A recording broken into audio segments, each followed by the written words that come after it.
O Brasil não tem dados oficiais exatos sobre o número de pessoas desaparecidas no país, mas um levantamento da Secretaria de Direitos Humanos aponta que quase 200 mil pessoas desaparecem por ano, sendo que 40 mil são crianças ou adolescentes. Uma jovem estudiosa e cheia de vida. Há um ano, para aliviar a saudade, só mesmo olhando a foto de Yanara. A menina saiu de casa em um sábado comum e nunca mais voltou. Aí eu falei, onde é que você está indo? Essa hora, porque no sábado, 6h30 é cedo. Aí ela falou, não, só vou ali no plano rapidinho e volto. Aí eu falei, não, tá bom. Ela pegou e saiu e não voltou mais. Ela é uma das 369 pessoas que atualmente estão no Cadastro Nacional de Crianças e Adolescentes Desaparecidos. Mesmo com as investigações da polícia, o paradeiro da jovem ainda é desconhecido. A estimativa da Secretaria de Direitos Humanos do Ministério da Justiça é que 200 mil pessoas desaparecem todos os anos no Brasil.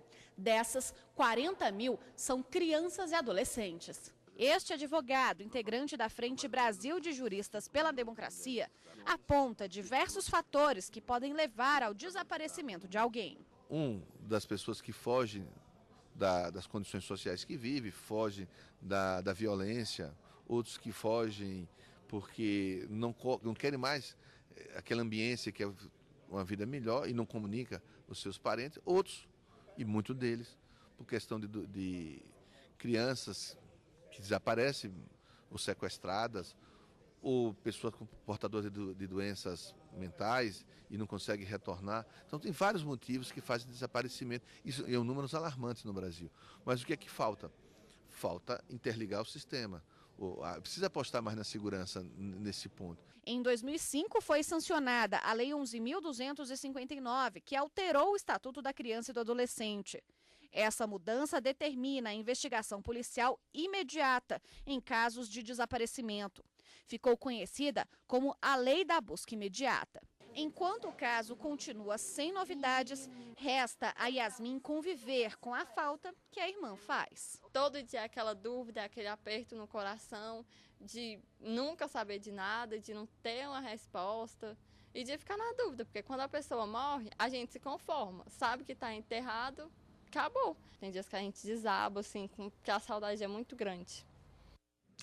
E para falar sobre esse assunto, nós convidamos o advogado Vandelino Cardoso. Boa tarde, doutor. Boa tarde, obrigado pelo convite, Érica. A gente viu aí depoimentos na reportagem, né, que mostram essa angústia da pessoa que tem um parente desaparecido, como a pessoa entrevistada aí, ela disse, se a pessoa morreu, se você encontra o corpo, você consegue viver aquele luto, fazer o velório e viver aquela situação. Se você não sabe onde a pessoa está, é uma angústia muito grande, né?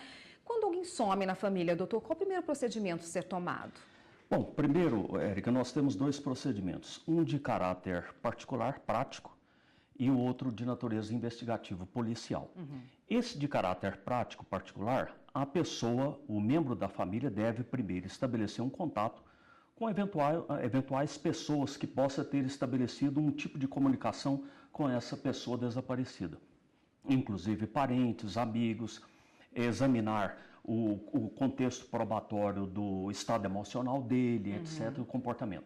Esgotada essa possibilidade, de imediato, ele deve comunicar com a autoridade policial.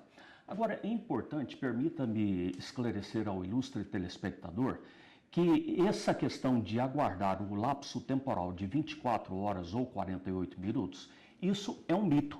Isso não tem funcionalidade, não tem praticidade. Pelo contrário, isso retarda a atividade policial. Por quê?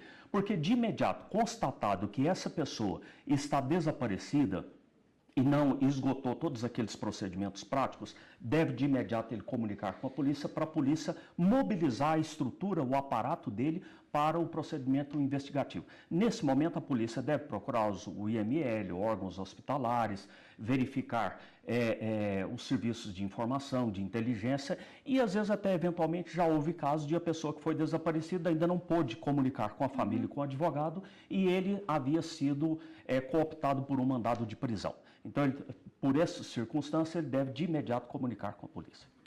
Quer dizer, a pessoa que tem um ente aí desaparecido, ela não tem que fazer prova do desaparecimento de forma nenhuma. Ela tem que comunicar às autoridades para iniciar a busca imediatamente. Isso, porque observa bem, essa pergunta sua é uma pergunta didática e inteligente, por quê?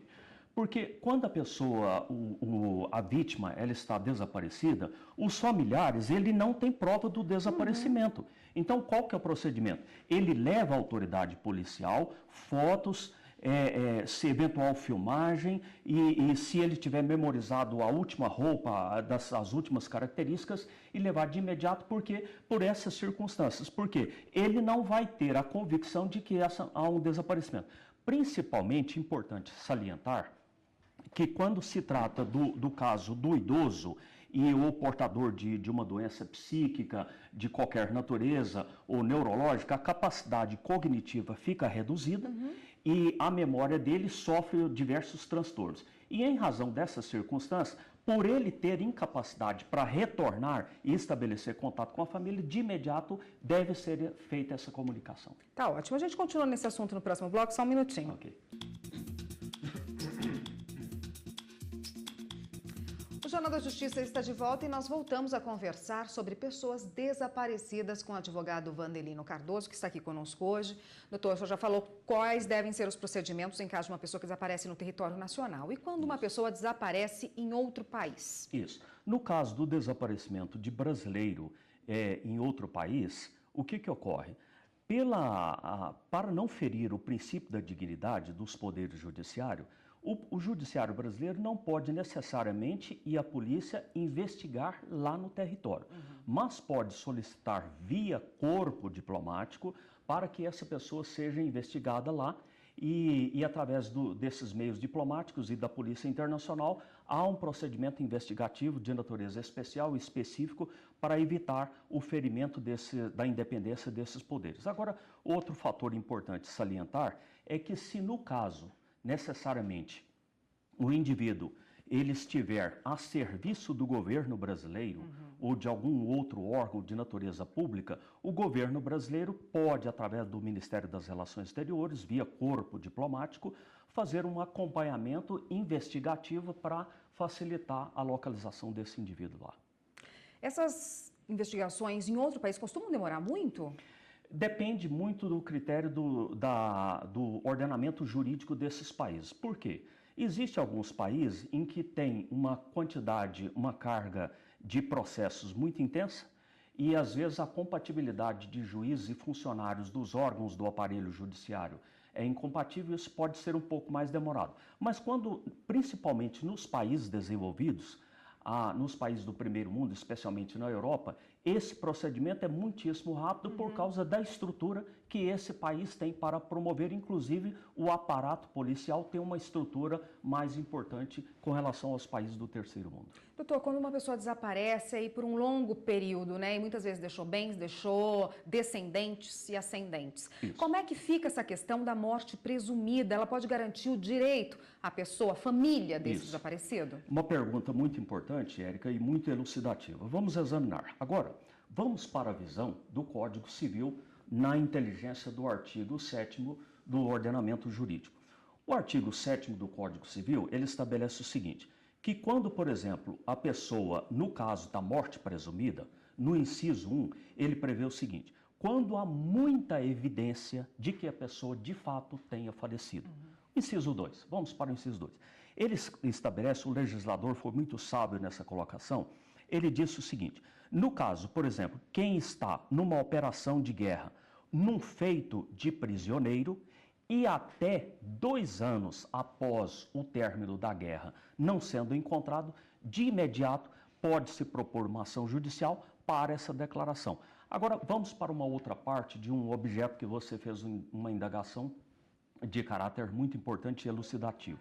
Nessa situação, comprovada a morte presumida e que a sentença deve necessariamente, pelo menos, precisar o período em que houve a morte, ele deve, de imediato, abrir o processo sucessório, uma vez declarada que realmente caracterizou a morte, e com o trânsito em julgado, permita-me explicar também ao telespectador que essa locução trânsito em julgado, ela tem um significado seguinte, esgotou todas as possibilidades de recurso, ou seja, não há mais possibilidade de tocar na coisa julgada judicial. Então, nesse sentido, aí já de imediato os sucessores têm o direito ao quinhão que parte, ou seja, aqueles bens que o autor dos bens patrimoniais deixou, que a gente usa uma linguagem técnica de caráter em latim que diz o de cujus, então ele tem aquele direito desde que haja essa determinação judicial.